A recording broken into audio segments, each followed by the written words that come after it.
Paulo, sa pool at may panibago na namang ipinukol mga Econin fanay, sinungaling at walang yagba.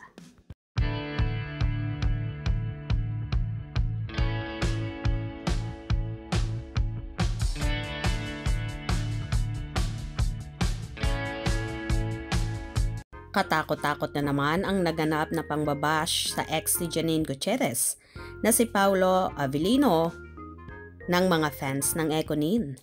Nagbahagi kasi ng sweet moments at mga video ang Econin supporters na tuwang-tuwa sa sweetness ni Jericho at Janine.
Sa kabila ng pagiging sweet ni Janine at Echo ay siya namang pagpasok ng ilang fans na bitter at nadamay pa nga ang ex ni Janine na si Paulo.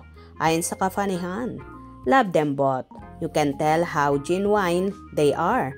Simpleng galawan lang nila, maramdaman mong totoo. Hoping and praying na hindi ito magbabago. Econin forever. Love you both. I love Econin so much. Ayon naman kay Grace Bayona, 8888.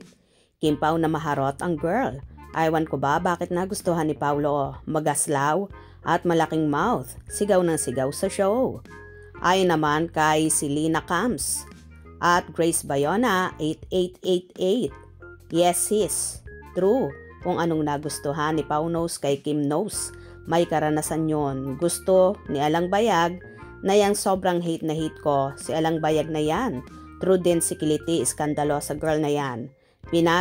Sawaan na yan, sinalo ng pambansang tagasalo. Sobrang arte-arte, sawan kata. Inggit lang mga yan. Ayon naman kay Yolanda Francisco, 35. Nakakaawa si Janine. Walang tigil kababa siya kanya. Wala daw masyadong sigawan. Di tulad daw ng Kimpaw. Hayaan mo na sila. Mabuti nga yan, lagi nilang binabash si Miss Janine. Mas lalo nilang pinasikat dahil hindi nawawala sa ere ang name ng Econin. True sis. Huwag ka na maawa, mas mayaman sa'yo yan. Mga bulag at pipi mga Kimpaw, inggit masyado. Halos mahulugan ng karayom ang mga tao sobra. Kahit hating gabi na yon.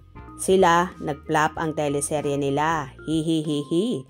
Kaya inabot lang na maigsi, di gaya ng Lavender Fields, always trending at number 1 from the beginning up to the end. Flop movie nila kasi karma is real, lalo na kay Paulo. Magdusa siya sa sobrang sinungaling ginawa niya kay Janine. At least Janine, ang saya na may Econin, very proud.